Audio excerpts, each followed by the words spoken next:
The morning sun cast long shadows across the parade ground as hundreds of cadets stood in perfect formation. Their uniforms were crisp, their boots polished to mirror shine, and their hearts pounded with excitement.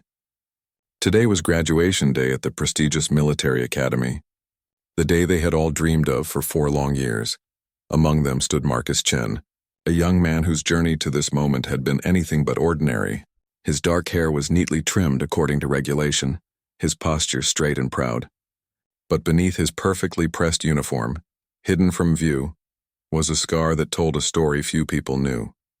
The scar ran along his left shoulder, a jagged reminder of a night that had changed everything. It was barely visible now, faded with time, but Marcus could feel it every morning when he put on his uniform. Some days it ached, especially when the weather changed, but today it felt different. Today it felt like a badge of honor. General Harrison stood on the reviewing platform, his chest decorated with ribbons and medals that spoke of decades of service.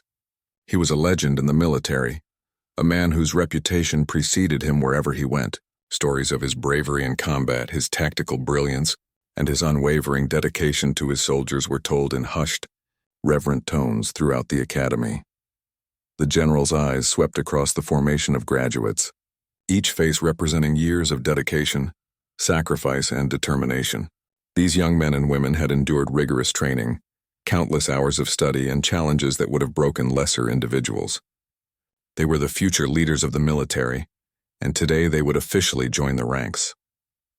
As the ceremony began, Marcus felt a familiar tightness in his chest. Not from nervousness, but from memory. He thought about his younger brother, David, who should have been here today. David had always been the brave one, the one who rushed headfirst into danger without thinking of the consequences. Marcus had been the careful one, the planner, the one who thought things through. The military band struck up the national anthem, and every cadet snapped to attention. Their voices rose in unison, strong and clear, carrying across the parade ground and beyond. Parents, families, and friends filled the bleachers, many wiping away tears of pride and joy. Camera flashes twinkled like stars as parents captured this moment they had waited so long to see. Marcus spotted his parents in the crowd, his mother clutching his father's arm, both of them beaming with pride. They had supported him through everything, even when they didn't fully understand his decision to join the military.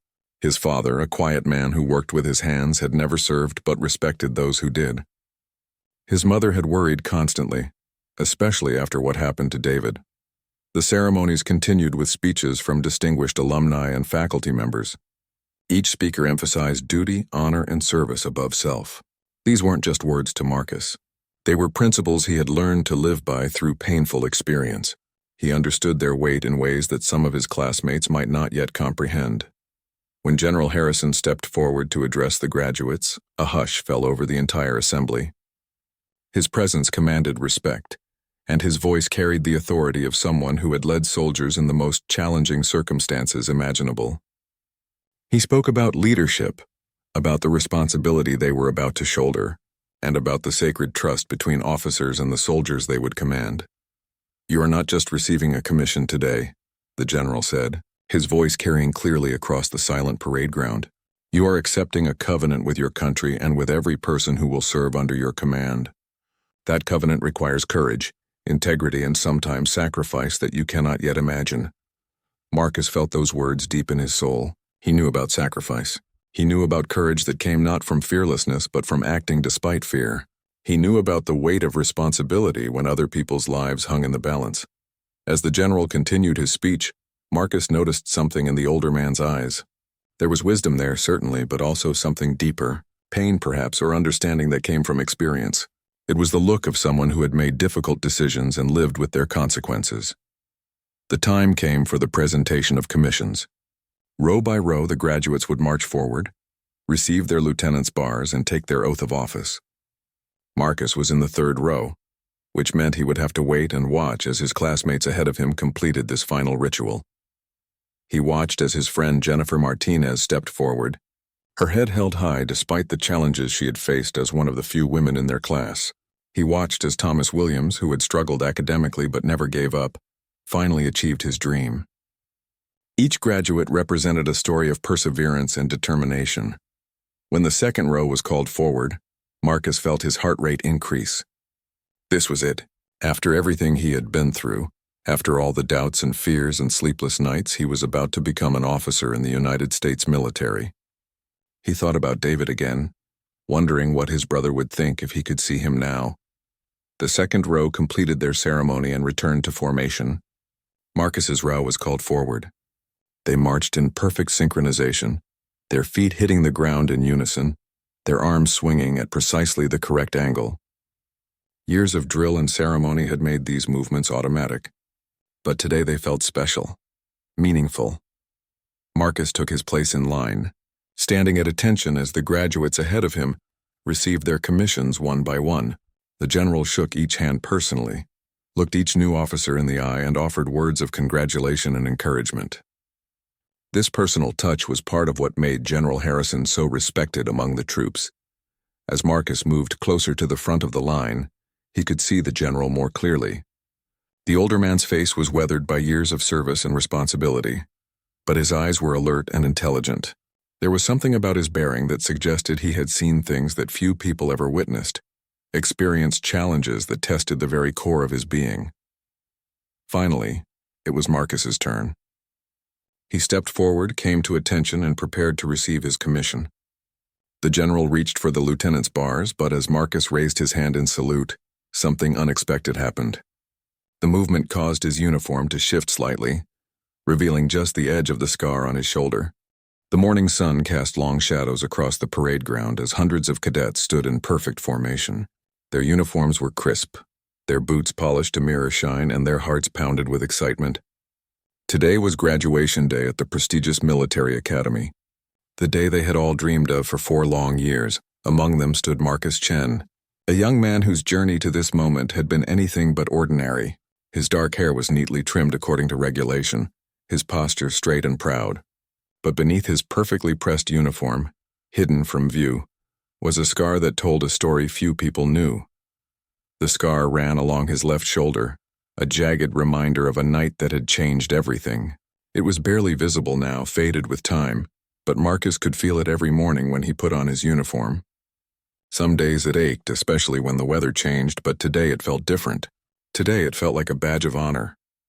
General Harrison stood on the reviewing platform, his chest decorated with ribbons and medals that spoke of decades of service. He was a legend in the military, a man whose reputation preceded him wherever he went. Stories of his bravery in combat, his tactical brilliance, and his unwavering dedication to his soldiers were told in hushed, reverent tones throughout the academy. The general's eyes swept across the formation of graduates, each face representing years of dedication, sacrifice, and determination. These young men and women had endured rigorous training, countless hours of study, and challenges that would have broken lesser individuals. They were the future leaders of the military, and today they would officially join the ranks. As the ceremony began, Marcus felt a familiar tightness in his chest. Not from nervousness, but from memory. He thought about his younger brother David, who should have been here today. David had always been the brave one, the one who rushed headfirst into danger without thinking of the consequences. Marcus had been the careful one, the planner, the one who thought things through. The military band struck up the national anthem, and every cadet snapped to attention. Their voices rose in unison, strong and clear, carrying across the parade ground and beyond. Parents, families, and friends filled the bleachers, many wiping away tears of pride and joy. Camera flashes twinkled like stars as parents captured this moment they had waited so long to see.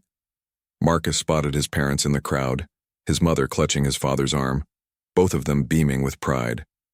They had supported him through everything, even when they didn't fully understand his decision to join the military. His father, a quiet man who worked with his hands, had never served but respected those who did. His mother had worried constantly, especially after what happened to David. The ceremonies continued with speeches from distinguished alumni and faculty members. Each speaker emphasized duty, honor, and service above self. These weren't just words to Marcus. They were principles he had learned to live by through painful experience. He understood their weight in ways that some of his classmates might not yet comprehend. When General Harrison stepped forward to address the graduates, a hush fell over the entire assembly. His presence commanded respect, and his voice carried the authority of someone who had led soldiers in the most challenging circumstances imaginable. He spoke about leadership, about the responsibility they were about to shoulder, and about the sacred trust between officers and the soldiers they would command. "You are not just receiving a commission today," the general said, his voice carrying clearly across the silent parade ground. "You are accepting a covenant with your country and with every person who will serve under your command. That covenant requires courage, integrity, and sometimes sacrifice that you cannot yet imagine." Marcus felt those words deep in his soul. He knew about sacrifice. He knew about courage that came not from fearlessness but from acting despite fear. He knew about the weight of responsibility when other people's lives hung in the balance. As the general continued his speech, Marcus noticed something in the older man's eyes. There was wisdom there, certainly, but also something deeper, pain perhaps, or understanding that came from experience. It was the look of someone who had made difficult decisions and lived with their consequences. The time came for the presentation of commissions. Row by row, the graduates would march forward, receive their lieutenant's bars, and take their oath of office. Marcus was in the third row, which meant he would have to wait and watch as his classmates ahead of him completed this final ritual. He watched as his friend Jennifer Martinez stepped forward, her head held high despite the challenges she had faced as one of the few women in their class. He watched as Thomas Williams, who had struggled academically but never gave up, finally achieved his dream. Each graduate represented a story of perseverance and determination. When the second row was called forward, Marcus felt his heart rate increase. This was it. After everything he had been through, after all the doubts and fears and sleepless nights, he was about to become an officer in the United States military. He thought about David again, wondering what his brother would think if he could see him now. The second row completed their ceremony and returned to formation. Marcus's row was called forward. They marched in perfect synchronization, their feet hitting the ground in unison, their arms swinging at precisely the correct angle. Years of drill and ceremony had made these movements automatic. But today they felt special, meaningful. Marcus took his place in line, standing at attention as the graduates ahead of him received their commissions one by one. The general shook each hand personally, looked each new officer in the eye, and offered words of congratulation and encouragement. This personal touch was part of what made General Harrison so respected among the troops. As Marcus moved closer to the front of the line, he could see the general more clearly. The older man's face was weathered by years of service and responsibility, but his eyes were alert and intelligent. There was something about his bearing that suggested he had seen things that few people ever witnessed, experienced challenges that tested the very core of his General Harrison's hand, froze midway to pinning the lieutenant's bars on Marcus's uniform. His eyes had locked onto the small portion of scarred tissue visible at the edge of Marcus's collar. The ceremony around them seemed to slow, as if time itself had decided to pause at this critical moment. The general's weathered face went pale, and for a moment the composed military bearing that had defined his entire career seemed to waver. His hand trembled slightly as he lowered the commission bars, his eyes never leaving the scar that had caught his attention. Marcus remained at attention, confused by the sudden halt in the ceremony. He could feel hundreds of eyes upon him, could sense the murmur beginning to ripple through the crowd of families and fellow cadets. Something was wrong, but he couldn't understand what. He had followed protocol perfectly. His uniform was regulation, and he had done nothing to warrant this unexpected pause. The general stepped closer, his voice barely above a whisper as he asked, "Son, where did you get that scar?" The question hit Marcus like a physical blow. Very few people knew the story behind that mark on his shoulder, and he had never expected it to come up during his graduation ceremony. The scar was usually completely hidden by his uniform, but the precise movement of his salute had caused his collar to shift just enough to reveal its edge. Marcus's mind raced back to that terrible night 3 years ago. He had been home on leave, visiting his family during his sophomore year at the academy. His younger brother David, only 16 at the time, had been going through a rebellious phase, staying out late and getting into trouble with the local police. That particular evening, David had called Marcus in a panic. He had been at a party that had gotten out of hand and someone had brought a gun. There had been an argument, threats had been made, and David was scared. He was hiding in an abandoned warehouse on the wrong side of town, too frightened to come home and face their parents' disappointment once again. Marcus hadn't hesitated. Despite his parents' protests and his own better judgment, he had driven across town to find his brother. The warehouse district was known for drug deals and gang activity, but David was family, and family always came first. When Marcus arrived at the warehouse, he found the situation was worse than David had described. 3 older teenagers, clearly under the influence of something stronger than alcohol, had cornered David and were demanding money they claimed he owed them. One of them had a knife, and the atmosphere was charged with the kind of violence that could explode at any moment. Marcus had tried to de-escalate the situation, using the conflict resolution techniques he had learned at the academy. He spoke calmly, offered to pay whatever David supposedly owed, and suggested they all walk away before things got worse. For a moment, it seemed like his approach might work. But then one of the teenagers, paranoid and aggressive, decided that Marcus was a threat that needed to be eliminated. The attack came without warning, the blade slashing across Ma Being. Finally, it was Marcus's turn. He stepped forward, came to attention, and prepared to receive his commission. The general reached for the lieutenant's bars, but as Marcus raised his hand in salute, something unexpected happened. The movement caused his uniform to shift slightly, revealing just the edge of the scar on his shoulder. General Harrison led Marcus into a small conference room inside the administration building. The walls were lined with portraits of distinguished graduates and military leaders, their stern faces seeming to watch over this unexpected meeting. The general closed the door behind them and gestured for Marcus to sit, but he remained standing himself, pacing slowly near the window. "Marcus," the general began, his voice softer than it had been on the parade ground. "What I'm about to tell you may be difficult to hear, but you deserve to know the truth." Marcus sat rigid in his chair, his military training keeping him at attention even in this informal setting. Every instinct told him that whatever was coming would change everything he thought he knew about his life. The general stopped pacing and turned to face him directly. 3 years ago, I was driving through your neighborhood on my way back from a conference at the regional command center. It was late, probably around 11 o'clock at night. Marcus felt his breath catch. 3 years ago. That was exactly when the incident with David had occurred. I had taken a shortcut through the warehouse district, General Harrison continued, his voice growing quieter. I wasn't in uniform, just civilian clothes, driving my personal vehicle. I was tired, eager to get home to my family. The general moved to the window, looking out at the parade ground where hundreds of people still waited for the ceremony to resume. I saw the commotion outside the warehouse. I saw you, a young man in civilian clothes, trying to talk down 3 attackers who clearly meant harm. I watched as you threw yourself between that knife and another person. Marcus's heart began to race. "Sir, you were there?" "I was there," the general confirmed, his voice heavy with an emotion Marcus couldn't identify. "And I did nothing." The words hung in the air like a physical presence. Marcus stared at the general, trying to process what he had just heard. "You have to understand," General Harrison continued, turning back toward Marcus, his face etched with pain. "I had my reasons.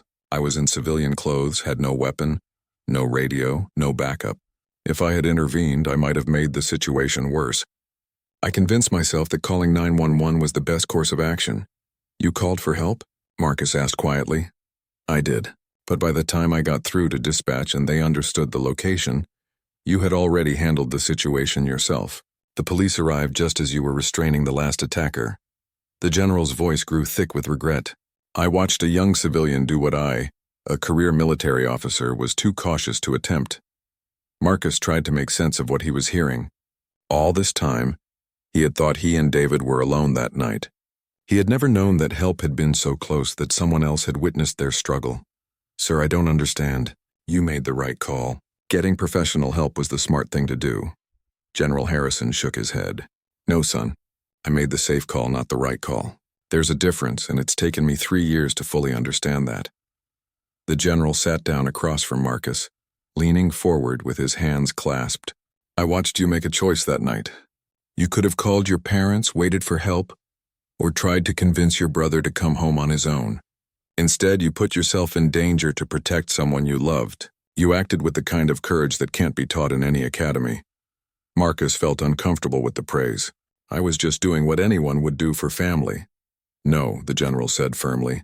That's not true, and deep down you know it. What you did that night required real courage. The kind that comes from character, not training. You were willing to sacrifice yourself for another person, and that's the highest form of service. The general stood up again, moving to a bookshelf lined with military manuals and historical texts. After that night, I couldn't stop thinking about what I had witnessed. I started asking questions, trying to find out who you were. When I learned that you were a cadet at this academy, I began following your progress. Marcus's eyes widened. You've been watching me? Not watching exactly, but I've kept track of your academic performance, your leadership evaluations, your peer reviews. I wanted to see if the young man I saw that night would develop into the kind of officer our military needs. The general pulled a thick folder from the bookshelf and placed it on the table between them. Marcus could see his name written on the tab. Your instructors describe you as thoughtful, careful, and deeply committed to the welfare of others. Your fellow cadets respect you because you never ask them to do anything you wouldn't do yourself. Your tactical exercises show a commander who thinks through problems thoroughly, but isn't paralyzed by indecision when action is required. Marcus looked at the folder, overwhelmed by the realization that his career had been observed so closely by someone he had never met. But there's something else, General Harrison continued. Something that's been eating at me for 3 years. After that night, I tried to follow up on what happened to your brother. I learned about his injuries, about how his life changed. I know about the medical bills your family struggled with, the special care he required. The general's voice became strained. I should have done something to help. I should have found a way to support your family after what happened. Instead, I did nothing, and I've regretted it every day since. Marcus felt a surge of emotion. Not anger, but something deeper and more complex. Sir, you don't owe us anything. What happened to David wasn't your fault, wasn't it? The general asked. I had the training, the experience, the physical capability to help that night. Instead, I made a calculation based on protocol and self-preservation. Meanwhile, a college student with no military training made the choice to act. The room fell silent for a moment, both men lost in their own thoughts. Finally, Marcus spoke up. General, may I ask you something? Of course. If you could go back to that night knowing what you know now, what would you do differently? General Harrison considered the question carefully. I would have gotten out of that car. I would have stood beside you and faced whatever came next. I would have chosen courage over caution. Marcus nodded slowly. And what if we had both been hurt? What if our intervention had made things worse? What if David had been killed because we escalated the situation? The general looked surprised by the questions. Marcus continued. Sir, you've spent 3 years thinking about that night, but you've been focused on the wrong thing. You think you failed because you didn't act, but maybe you succeeded because you ensured that help would come. Maybe your phone call is what saved David's life. For the first time since they had entered the room, General Harrison's expression began to soften. The truth is, Marcus said, we'll never know what would have happened if you had made a different choice. But I know what did happen. David survived. I got the chance to continue my education and become an officer. Our family, despite everything, stayed together. The general sat back in his chair, processing this new perspective on a night that had haunted him for years. General Harrison stared at Marcus for a long moment as if seeing him for the first time. The weight of 3 years of guilt and self-recrimination seemed to shift on his shoulders. Not disappearing, but somehow becoming more manageable. You know, the general said slowly, I've commanded thousands of soldiers over the years. I've made life and death decisions in combat zones, led men and women through some of the most challenging situations imaginable. But that night, watching you protect your brother, I learned something about leadership that all my years of experience hadn't taught me. Marcus waited, sensing that the general was working through thoughts he had carried for too long. Real leadership isn't about having all the answers or making perfect decisions under pressure. It's about being willing to act when action is needed, even when you're scared, even when you don't know how things will turn out. The general's voice grew stronger as he spoke. You were 19 years old, untrained in combat, facing armed attackers, and you never hesitated. That's not recklessness, that's moral courage. Sir, I was terrified that night, Marcus admitted. I almost ran. I almost left David there and called our parents instead. But you didn't, the general pointed out. When it mattered most, you chose to stay and fight for someone who couldn't fight for himself. That's the kind of officer our military needs. Marcus felt overwhelmed by the conversation. For 3 years, he had carried guilt about not being able to prevent David's injuries. He had wondered if he had made the situation worse by getting involved. Now, hearing the general's perspective, he began to see that night differently. "General, can I ask why you're telling me this now? Why today?" General Harrison stood up and walked back to the window. Outside, the crowd was beginning to show signs of restlessness, but they remained in their seats waiting for the ceremony to resume. "Because today you're becoming an officer, and you need to understand something about the responsibility you're about to accept." The general turned back toward Marcus. "Command is about more than following orders or implementing tactics. It's about making moral choices when there's no clear right answer." The general returned to his seat, leaning forward intently. "In my career, I've seen officers who were technically proficient but morally weak. They followed the book, covered themselves with regulations, and never took risks that might reflect poorly on their records. They were safe commanders, but they weren't leaders. And I've seen officers who had the courage to make hard choices, who put their soldiers' welfare above their own career advancement, who were willing to take responsibility when things went wrong." The general's eyes met Marcus's. "Those are the officers who earn real respect, who inspire loyalty, who make a difference."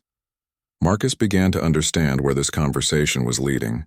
"You're saying that what happened that night wasn't just about protecting David. It was about the kind of person I am, the kind of officer I'll become." "Exactly." The general nodded. "Your scar isn't just a reminder of a bad night. It's evidence of your character. It shows that when faced with a choice between safety and duty, between self-preservation and service to others, you chose correctly." The general opened the folder he had placed on the table earlier. Inside were copies of Marcus's academic records, fitness reports, and peer evaluations from his 4 years at the academy. "Your instructors consistently note your willingness to help struggling classmates. Even when it meant sacrificing your own study time, your tactical exercises show a commander who considers the welfare of his subordinates in every decision.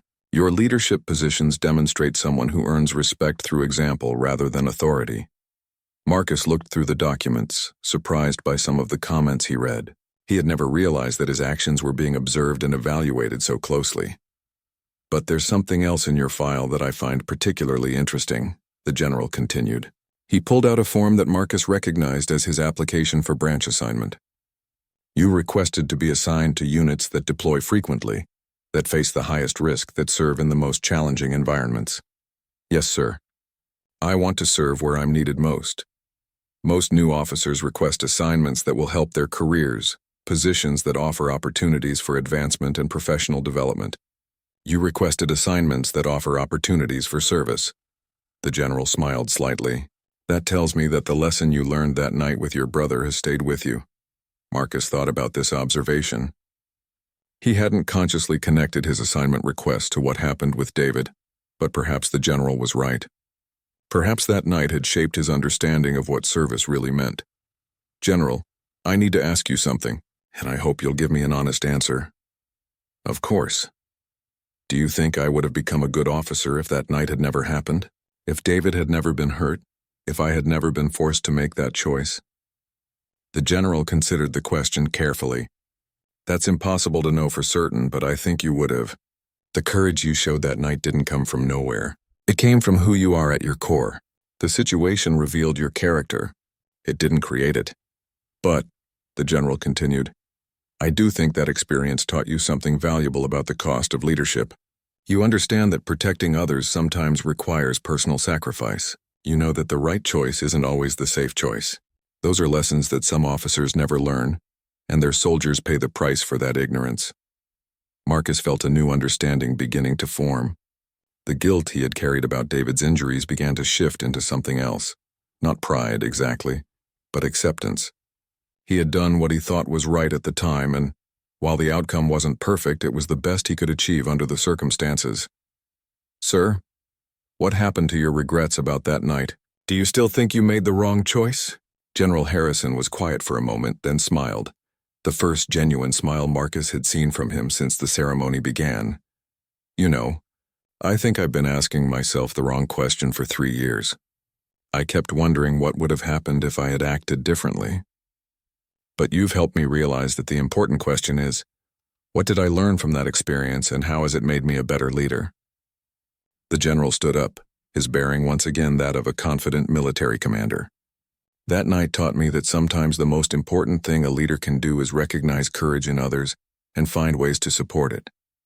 I may not have been able to help you and David directly, but I could make sure that your potential as an officer was recognized and developed. Marcus felt a profound sense of closure, as if a weight he hadn't even realized he was carrying had been lifted from his shoulders. And now, the general said, moving toward the door, I think it's time we got back to your graduation ceremony. You have a commission to receive and an oath to take. As they prepared to return to the parade ground, Marcus felt that everything had changed. The scar on his shoulder felt different now. Not like a mark of failure or regret, but like a reminder of the moment he truly understood what it meant to serve others. As Marcus and General Harrison walked back toward the parade ground, Marcus noticed that the atmosphere had shifted. The families in the bleachers were talking quietly among themselves, clearly curious about what had caused the unexpected interruption. His fellow cadets remained in formation, but he could see the questions in their eyes as he and the general approached. Marcus's parents looked particularly concerned. His mother had stood up several times during his absence, and his father kept checking his watch as if timing how long the interruption had lasted. When they saw Marcus returning with the general, both of them visibly relaxed, though the worry didn't completely leave their faces. General Harrison paused before they reached the formation. Marcus, I want you to know that what we discussed in there stays between us unless you choose to share it. Your privacy and your family's privacy are important to me. Thank you, sir, but I think I'd like my parents to know the whole story eventually. They've wondered for 3 years why you've taken such an interest in my career. They deserve to understand. The general nodded approvingly. That's your decision to make. And Marcus, one more thing. After the ceremony, I'd like to meet your parents if you're comfortable with that. I have some things I'd like to say to them as well. Marcus felt a mix of anticipation and nervousness. He wondered how his parents would react to learning that the general had witnessed that terrible night, that he had been watching Marcus's progress ever since. They reached the formation, and General Harrison stepped back onto the reviewing platform. He picked up the microphone and addressed the crowd.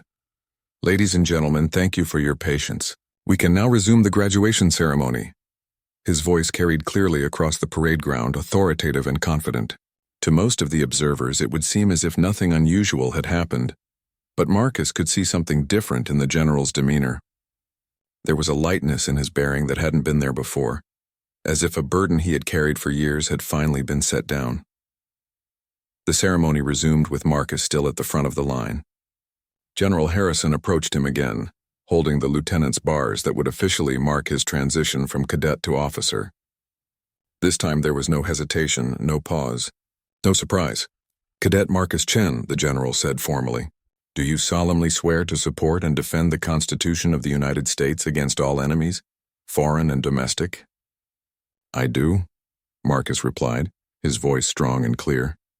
Do you promise to bear true faith and allegiance to the Constitution of the United States, and to discharge the duties of the office upon which you are about to enter, to the best of your ability? I do. General Harrison pinned the lieutenant's bars to Marcus's uniform, the same bars that thousands of officers before him had worn with pride and distinction. But as he attached them, he said something that only Marcus could hear. These bars represent more than rank, Lieutenant.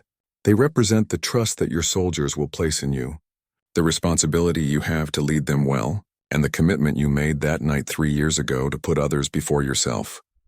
Marcus felt the weight of the bars on his collar, both literal and symbolic. I understand, sir. I won't let them down.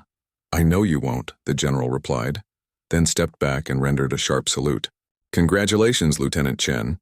Marcus returned the salute, feeling the completion of a journey that had begun long before he entered the academy.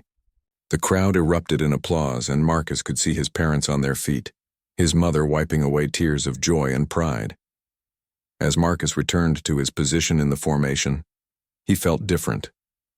Not just because he was now an officer, but because he finally understood the connection between that night with David and the path that had led him to this moment. The scar on his shoulder no longer felt like a reminder of failure.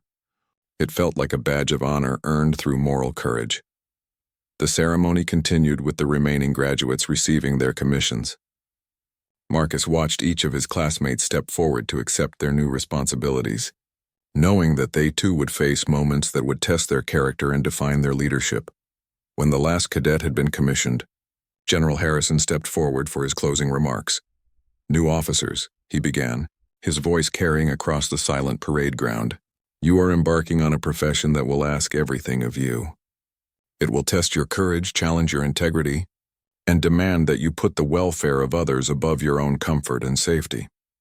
Marcus felt these words more deeply than he had ever felt any speech before. Some of you will face these tests in combat, others in garrison, still others in peacetime assignments that seem routine but are actually crucial to our national defense. The nature of the test doesn't matter. What matters is how you respond when the moment comes. The general's eyes seemed to find Marcus in the formation. Leadership is not about having all the answers. It's about having the courage to do what's right even when you're afraid, even when the outcome is uncertain, even when personal sacrifice is required. Marcus thought about David, probably watching this ceremony on television back home with their extended family. His brother might not fully understand everything that was happening, but Marcus knew he would be proud.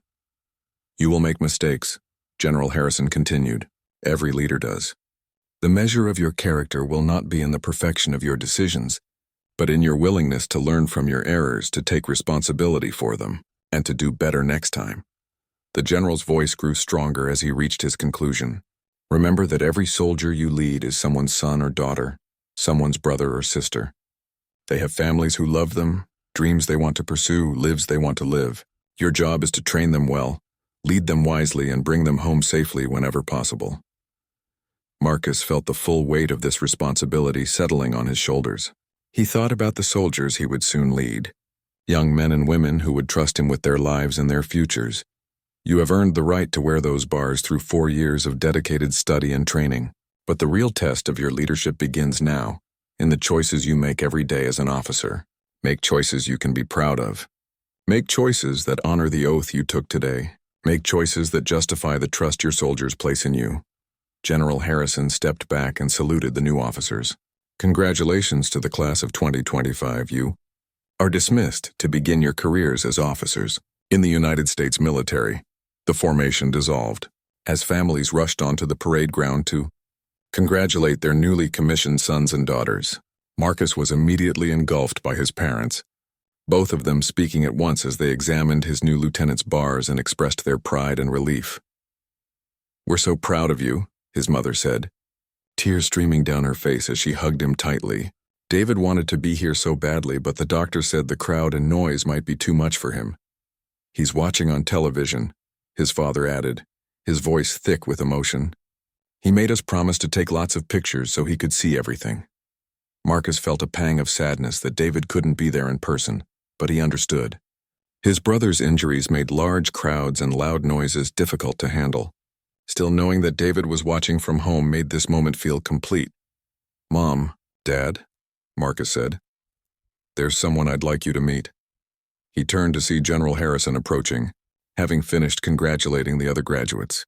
The general's bearing was formal but warm as he extended his hand to Marcus's parents. "Mr. and Mrs. Chen, I'm General Harrison. I wanted to personally congratulate you on your son's achievement today." Marcus's mother looked surprised but pleased. "Thank you, General. We're very proud of Marcus, but I have to admit we're a little confused about what happened during the ceremony. Is everything all right?" General Harrison glanced at Marcus, who nodded encouragingly. "Mrs. Chen, your son and I have some history that I think you should know about. Would you mind if we found somewhere quiet to talk?" Marcus's parents exchanged a look of concern, but they agreed. The general led them to a small garden area behind the administration building, away from the crowds and celebration noise. Once they were seated on a bench surrounded by carefully maintained flowers and trees, General Harrison began to tell Marcus's parents about that night 3 years ago. He described witnessing their son's courage, his own decision to call for help rather than intervene directly, and the guilt he had carried ever since. Marcus watched his parents' faces as they processed this information. His mother's expression went through several changes: surprise, understanding, and finally something that looked like gratitude. "You were there," she said softly. "All this time we never knew someone else saw what happened. I was there, the general confirmed, and I've regretted my inaction ever since. Your son showed the kind of courage that night that most people never find within themselves. He saved his brother's life and demonstrated leadership qualities that can't be taught in any classroom. 6 months later, Lieutenant Marcus Chen stood in the briefing room of Forward Operating Base Alpha, studying the faces of the 30 soldiers who now looked to him for leadership. They were young, most of them barely out of high school, and they carried the mixture of excitement and apprehension that all new soldiers felt when facing their first deployment. The base was located in a remote region where tensions had been escalating for weeks.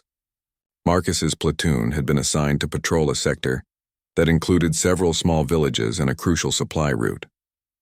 It was exactly the kind of assignment he had requested: challenging, important, and potentially dangerous. "Listen up," Marcus said, his voice carrying the authority that had developed naturally over his months of training and leadership. "Tomorrow we begin regular patrols in Sector 7. I know some of you are nervous about your first combat deployment, and that's normal, but I want you to understand something important." He looked around the room, making eye contact with each soldier. These weren't just names on a roster to him. They were individuals with their own stories, their own reasons for serving, their own families waiting for them back home. Our job here isn't just about following orders or completing missions. It's about taking care of each other. Every decision we make, every risk we take, every precaution we observe is about making sure that everyone in this room goes home safely. Sergeant Rodriguez, his platoon sergeant and most experienced NCO, nodded approvingly. Marcus had quickly earned the respect of his non-commissioned officers by listening to their advice, trusting their experience and never asking them to do anything he wouldn't do himself. "Sir," asked Private Jackson, one of the youngest soldiers in the unit, "what happens if we get into a firefight? How do we know we'll be ready?" Marcus thought about the question carefully. It was the same fear that had kept him awake many nights since arriving at the base. Not fear for his own safety, but fear that he might make a mistake that would cost someone else their life. "Jackson, I can't promise you that we won't face danger. This is a combat zone and there are people here who want to hurt us. But I can promise you that we'll train hard, we'll plan carefully, and we'll watch out for each other. That's how we stay ready." He moved to the map board at the front of the room, pointing to the area they would patrol. "Our sector includes 3 villages with a total population of about 1,500 people. Most of them are farmers and merchants who just want to live their lives in peace. Our job is to help them feel safe and to prevent hostile forces from using this area to stage attacks." Marcus had spent hours studying intelligence reports about the area, learning about the local culture, the economic challenges the villagers faced, and the history of conflicts in the region. He understood that successful counterinsurgency operations required more than military tactics. They required building trust with local populations. "We're not just soldiers here," he continued. "We're representatives of our country and our values. How we treat the local population, how we conduct ourselves, how we respond to challenges, all of that matters. We're not conquerors, we're protectors." After the briefing, Marcus walked through the base, checking on his soldiers and making sure they had everything they needed. He stopped by the medical station to talk with the medics, visited the communications center to review radio procedures, and spent time with the soldiers who were on guard duty. As he made his rounds, Marcus thought about the conversation with General Harrison 6 months earlier. The general had been right about the weight of responsibility that came with command. Every decision Marcus made affected not just himself, but 30 other people and their families back home. That evening, Marcus sat in his small quarters writing letters. One was to his parents, updating them on his deployment and assuring them that he was being careful. Another was to David, written in simple language that his brother could understand, describing the landscape and the people he was meeting. But the third letter was the most important. It was to General Harrison, thanking him for the lessons he had taught and describing how those lessons were guiding his leadership decisions every day. "Dear General Harrison," Marcus wrote, "I wanted you to know that our conversation on graduation day continues to influence how I approach my responsibilities as an officer. You taught me that leadership isn't about having all the answers, but about having the courage to make difficult decisions when they need to be made." He paused, thinking about how to express what he was learning about command. "Every day here reinforces something you said about putting the welfare of others above your own comfort and safety. When I look at my soldiers, I see someone's son or daughter, someone's brother or sister. They have families who love them and dreams they want to pursue. My job is to make sure they have the chance to go home and pursue those dreams." Marcus sealed the letter and set it aside to mail the next day. Then he reviewed his patrol plans one more time, double-checking routes, contingency procedures, and communication protocols. He knew that tomorrow's patrol would be his first real test as a combat leader, and he wanted to be prepared for anything that might happen. As he prepared for sleep, Marcus touched the scar on his shoulder, now completely hidden by his uniform but still a part of him. He thought about David, probably asleep back home in the special bed that helped with his mobility issues. He thought about his parents, undoubtedly worrying about both their sons.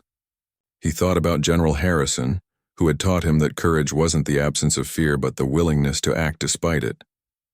The next morning came early, as it always did in the military. Marcus conducted final equipment checks with his soldiers, reviewed the day's objectives, and led them out of the base toward their assigned patrol area. The sun was just beginning to rise over the mountains, casting long shadows across the landscape. As they moved through the countryside, Marcus felt the weight of command settling on his shoulders like a familiar burden, but it was a weight he was prepared to carry, because he understood now that leadership wasn't about personal glory or career advancement. It was about service to others, about being willing to sacrifice for something greater than yourself. The patrol proceeded without incident that first day, but Marcus knew that was unlikely to always be the case. There would be challenges ahead, decisions that would test his judgment and his courage. But he was ready for them, because he had learned that true strength came not from fearlessness but from the willingness to act when action was needed, regardless of personal risk. When they returned to base that evening, Marcus gathered his soldiers for a debrief. They had performed well, following procedures and maintaining discipline throughout the mission. But more than that, they had functioned as a team, looking out for each other and working together toward their common goals. "Good work today," Marcus told them. "You conducted yourselves like professional soldiers and represented your country well. Tomorrow we'll do it again, and we'll keep doing it until our mission here is complete and we can all go home together." As his soldiers dispersed to their various duties, Marcus realized that the scar on his shoulder no longer felt like a reminder of a terrible night 3 years ago. Instead, it felt like a symbol of the moment he had learned what it truly meant to serve others, to put their welfare above his own, and to accept the responsibility that came with leadership.